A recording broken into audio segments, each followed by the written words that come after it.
Stop Darren Waller? Stop the Giants? You are Locked On Cardinals, your daily Arizona Cardinals podcast. Part of the Locked On Podcast Network, your team every day.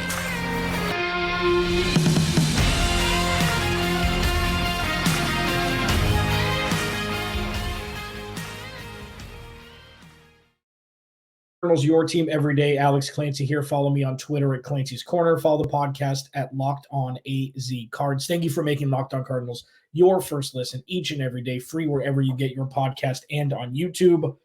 This episode of Locked On Cardinals is brought to you by Game Time. Download the Game Time app, create an account, and use code LOCKEDONNFL for $20 off your first purchase. Last-minute tickets, lowest price, guaranteed. So anybody that's been an Arizona Cardinals fan for a while knows that the tight end position is one that's tough to be defended by players wearing Arizona Cardinals uniforms. Going into week 2, with the New York Giants coming into town, he seems to be their best offensive option, not named Saquon Barkley. So it just seems like that would be a perfect storm of what we've seen in the past with just the next great tight end that comes into play at State Farm Stadium. Now, I do want to take a second here before getting into that. We're going to talk about, keys to victory, path to victory, what the Cardinals can improve on from last week to Sunday to potentially get a victory. I implore people to appreciate the NFL throughout the season. And that sounds dumb, but just hear me out. So usually, first 4 or 5 weeks, everybody's in. New, exciting, fun. Everybody, appreciates the last 3 or 4 weeks because, the season's coming to an end. Playoff pictures really starting to take shape, etc. But that chunk in the middle, 8, 9, 10 weeks, people just take it for granted. And everybody loves the NFL more than everything else, but it's like, oh, cool, another football game is on this week. Oh, cool, Sunday. Oh, cool, Sunday ticket. Oh, cool, awesome, awesome, awesome. And then towards the end of the season, it's like, man, where did this season go? I implore people, every second, cherish it this year. So, Daniel Jones, Brian Daboll, almost Arizona Cardinals head coach, Mike Kafka, OC over there in New York, coming to State Farm Stadium after getting absolutely and unequivocally embarrassed on Sunday Night Football in Week 1 against Dallas Cowboys, losing 40-0. It's one thing to give up a 40 burger, but it's also something to compound that with a good old goose egg in the point column. So the Cardinals, if we're going to compare one game to the other, played better than the Giants did in Week 1. The opponent, not even close to the same. You'll take it, though, if you're an Arizona Cardinals fan. So Giants coming into town, and they've got an interesting offensive setup. As I mentioned, Daniel Jones, Saquon Barkley, Brian Daboll led offense, even though Mike Kafka's calling the plays. And then you have a guy like Darren Waller just coming in after getting acquired by from the Vegas Raiders in the offseason. They kind of stole him, it seems like, for what they had to give up. But, the Raiders are the Raiders. The Raiders are a mess for different reasons than just on the field. So I tease the question. Is it stop Darren Waller, stop the Giants? Kind of. I feel like Saquon Barkley is going to get his, even though he didn't look great against the Cowboys. The Cowboys look like the best defense ever created in Week 1.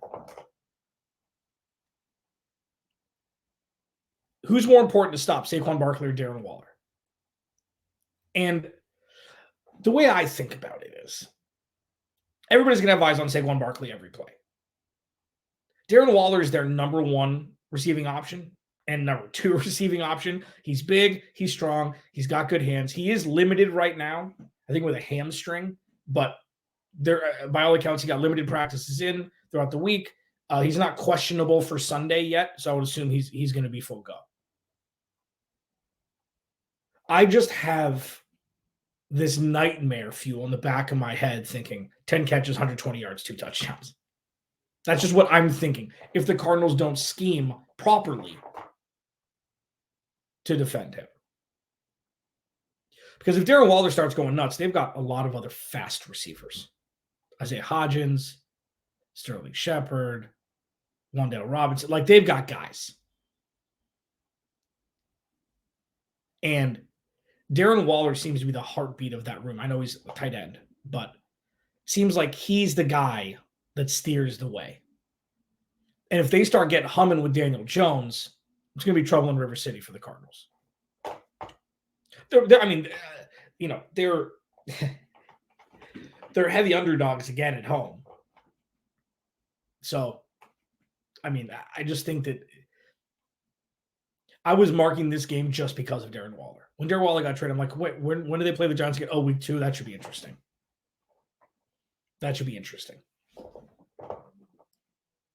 I just feel like if you can keep Saquon Barkley in front of you and keep him out of the end zone, between the 20s, things like that, Darren Waller could take the top off of defense. He could run over corners, run over safeties, run over linebackers. It's just different. It's more debilitating if it's Darren Waller doing the work. And it's just one of those things. And it's not just Cardinal-centric. Like, the Raiders seem to always lead the NFL in penalties. Doesn't matter who the player is. Doesn't matter who the coach is. Doesn't matter. It doesn't matter at all. It's just one of those things. Cardinals can't defend tight ends. And they haven't been able to for a long time. So it would just lend me to think, even though this is Arizona Cardinals 2.0 and completely different regime and definitely different players than what we've seen over the last couple seasons, it's just one of those things. So with that, if you're going to do your daily fantasy, I would look at Darren Waller. Alex Clancy, Locked On Cardinals. Go to the YouTube channel, please. Search Locked On Arizona Cardinals. Subscribe. Just, yeah. I think it's the right move. Okay. What do the Cardinals need to improve upon in week 2 on top of what they did in week 1 to hopefully position themselves for victory? There's a couple things. We'll hit it next. This episode of Locked On Cardinals is brought to you by the Game Time app. I love the Game Time app. Can I just say that? Is that cool? Is that all right? A couple concerts I want to go to. A couple comedy shows I want to go to. The first place that I go is the Game Time app. Okay? Buying tickets to your favorite events shouldn't be stressful. That's number 1. Okay? Like, they've got discounts. They've got tickets for everything, and it's on your phone. Everything's digital now, obviously. We're a long way away from printing out MapQuest directions and tickets to a concert. Okay? Forget planning months in advance. Game Time has deals on tickets right up to the day of the event. Okay? You can get exclusive flash deals on tickets for football, basketball, baseball, concerts, comedy, theater, whatever it is. The Game Time guarantee means you'll always get the best price. If you find tickets in the same section and roll for less, Game Time will credit you 110% of the difference. You can get images of your seats before you buy, so you know exactly what the seats are going to look like. That is bad bleep. That is awesome. That is awesome. It's like, wow, I wonder, is there obstruction with these seats? Click on it, boop. Nope, I'm good to go. Buy them. Buy tickets in a matter of seconds, 2 taps, and you're set. Tickets are sent directly to your phone, so you'll never have to dig through email. So download the Game Time app, create an account, and use code LOCKEDONNFL for $20 off your first purchase. Terms apply, okay? But again, create an account and redeem code LOCKEDONNFL for $20 off. Download Game Time today. Last-minute tickets, lowest price. Guaranteed.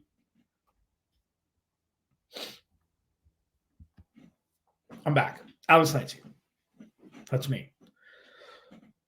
DM me on Twitter. I love the people that do, just asking questions, topic ideas, whatever. I say a lot, for everydayers that I've got stuff I can talk about. It's the middle of the NFL season. But if there's anything specific you want to talk about, go to @Clancy's Corner on Twitter. Send me a DM. I'm not doing it for followers. I just want to interact. Leave comments in YouTube, on the YouTube channel. It's how we make this our podcast. So Cardinals lose week 1. Had a valiant showing, even though it was against not a top-tier quarterback, good defense, okay offense, had a defensive score, and then a handful of field goals. What can they do in week 2 that they didn't do so well in week 1? Let's start with the positives. Things they did in week 1. The pass rush early on looked good. It looked different. It looked swarming. They have 5, 6, 7, 8 guys in that room constantly being subbed in for fresh legs, staying fresh, going against an offensive line that plays every down. Pass rush doesn't have to be that. Jonathan Gannon and Nick Corrales, implemented that. Had the fumble, strip sack. Cam Thomas fell on it pretty much in the end zone for the score. That was good. Offense, not so much, was good. Rondale Moore, there were a couple of splash plays. So what the lens that I'm looking at the offense through until Kyler Murray comes back is adjustments. That's really it. It's like, okay, first couple series, terrible. And then Drew Petzing had the trick-ish play to Hollywood Brown for a chunk gain. Rondale Moore down the sideline where Joshua Dobbs threw an absolute dime. So then you saw, okay, adjustments on the fly. Contingency plans. James Conner looked okay. I mean, the offensive line looked okay. Paris Johnson Jr. on pass downs did not allow one quarterback pressure. That's a win. Okay, those things are wins. Will Hernando was graded highly by Pro Football Focus, got beat a couple times pretty badly. But all in all, like, the scheme was fine. It's ugly. Okay? Like, it's not like, it's not flashy. Ugly is not the right word. It's not flashy. It's an adult NFL offense. Run the ball, play action, take shots downfield at choice times. Zach Ertz looked okay. Trey McBride had a catch and run that looked good down the sideline. So there's little things that you pick up on. This is very character-driven in 2023, player-driven.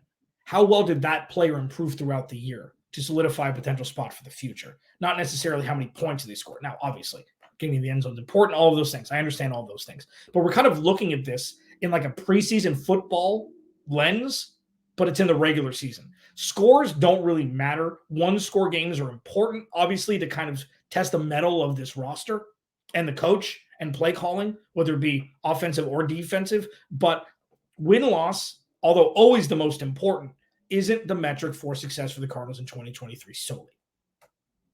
So the things they need to improve upon going into Sundays, Josh Dobbs seemed to be better. He didn't look good. Looked okay.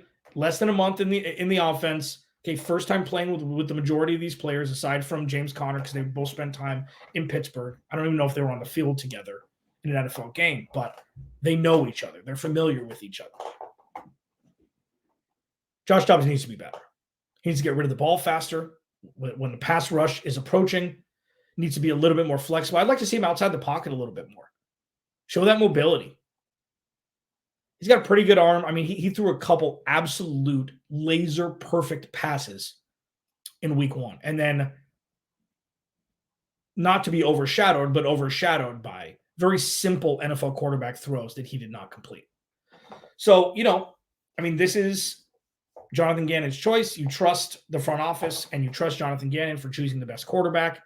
It'll be interesting to see if he comes out and lays an egg, if Clayton Tune will play week 3. Jonathan Gannon did mention that, it's a week-by-week basis. He said that right when the season started, but Joshua Dobbs sounds like he's very confident that he's going to be the starter for the foreseeable future. But Joshua Dobbs needs to be better. It starts with that. And with that, not turning the ball over. I mean, that's something that there's a couple different schools of thought. Cardinals get close and lose. That's the best case scenario instead of them actually getting wins. Those 2 fumbles in week 1 led directly to the Cardinals losing. And the defense can okay.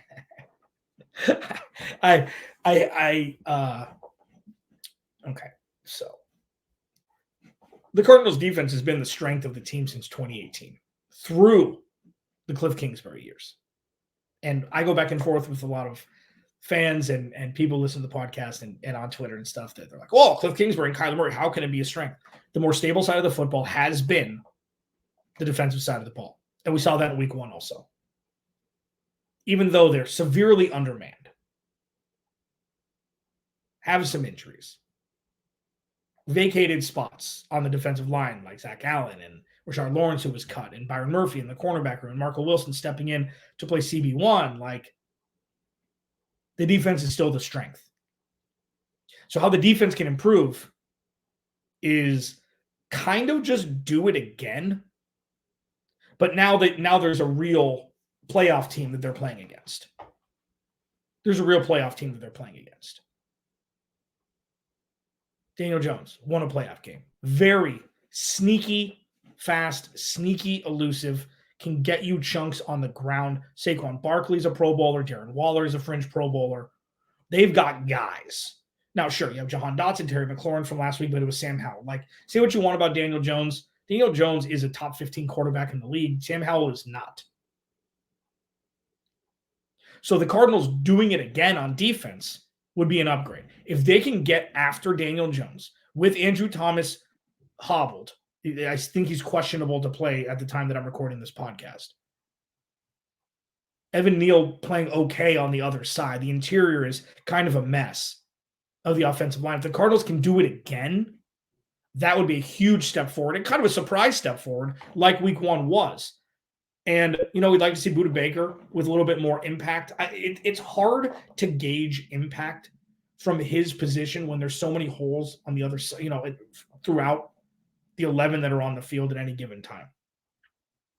But to improve, replicate last week against a better opponent means that they perform better this week than they did last week, even though they've performed pretty well last week. And then the offensive line for the Cardinals. I mean, this is going to be the story. They played fine last week. Paris Johnson had good numbers. He got beat a couple times in his first game as a pro. The interior of the offensive line is still a problem. It's been a problem, but Joshua Dobbs didn't do the offensive line any favors last week. So those are the, what they can improve upon. And then the last thing is no bad penalties. This should have been first, but no bad penalties. Unnecessary roughness, 15 yards, taking the quarterback's head off. Jalen Thompson had another one.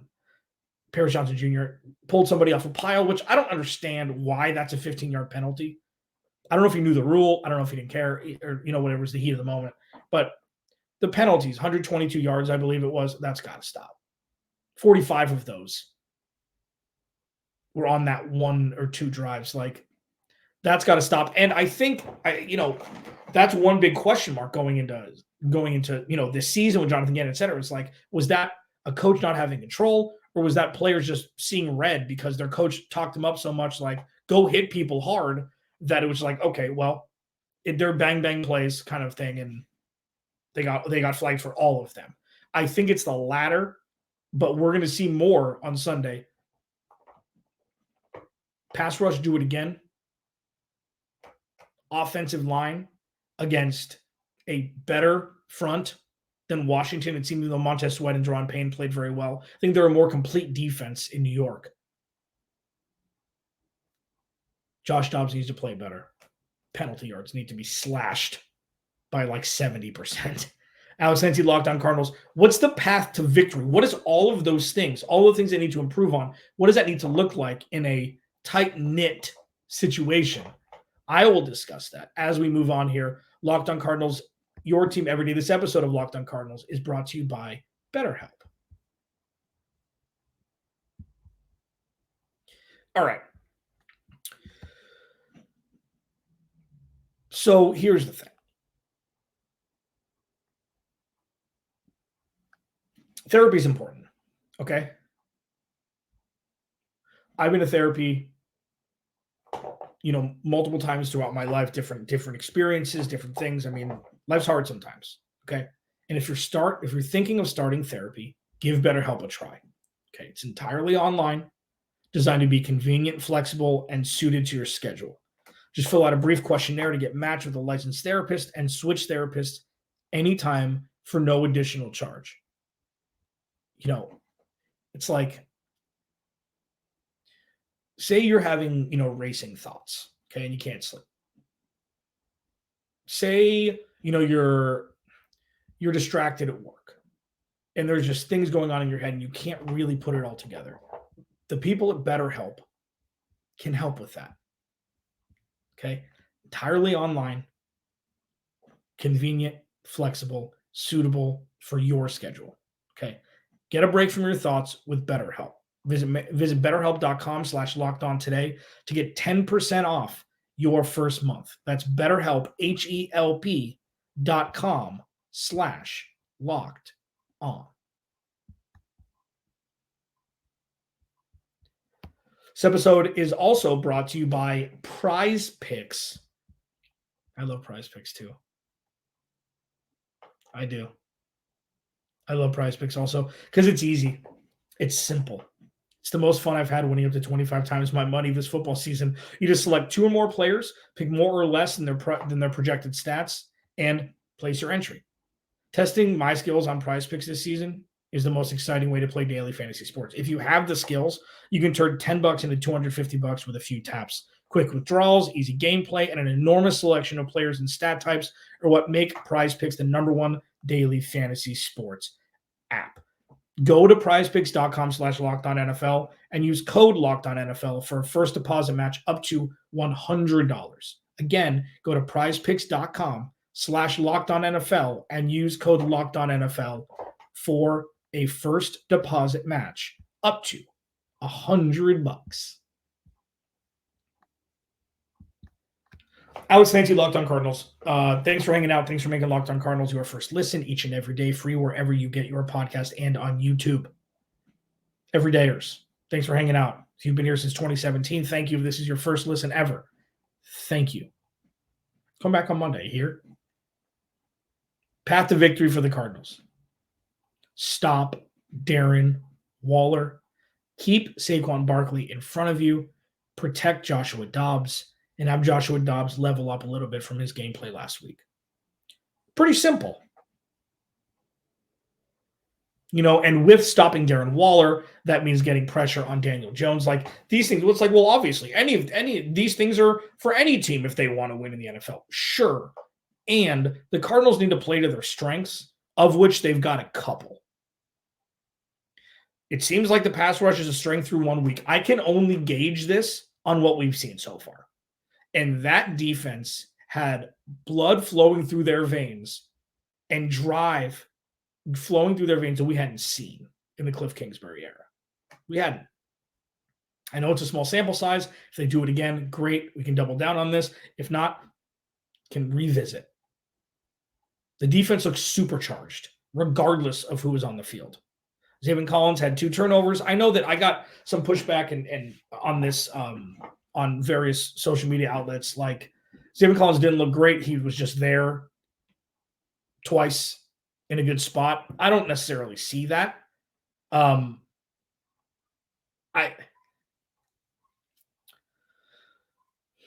Cardinals just need to get better every week. They need to get better every week. And that could mean different things in different weeks. Say the pass rush takes a step back, but the cornerback room really steps up. Say there's 0 sacks allowed by Joshua Dobbs. Like, it can look so many different ways. And you'll notice that I'm not really talking about the skill position players on offense. The wide receiver group is going to be the wide receiver we're going to see. This is all predicated upon Joshua Dobbs' performance, which is all predicated upon how the offensive line can protect him, plus how Joshua Dobbs can get rid of the ball quickly and be a little bit more elusive outside the pocket. I'd love to see Rondale Moore and Hollywood Brown really start to ingrain themselves in this offense. But just a reminder, this is not Cliff Kingsbury's offense. You know that. You're smart. I get it. But this is a run-first, play-action-laden offense that can take shots down the field, but it's a lot more safe than what we've seen over the last – when did they change to 17 games? 48, 17? 65 games for the Cardinals? 65, 66. It's different.